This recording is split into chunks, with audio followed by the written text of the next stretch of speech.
Welcome! In front of me I have SKAGEN HR Falster 3 and I'm gonna show you how to unpair this watch from the Android phone.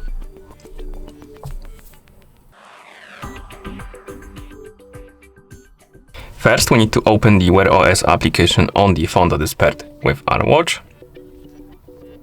In the app you should see your Falster 3 right here on the device page.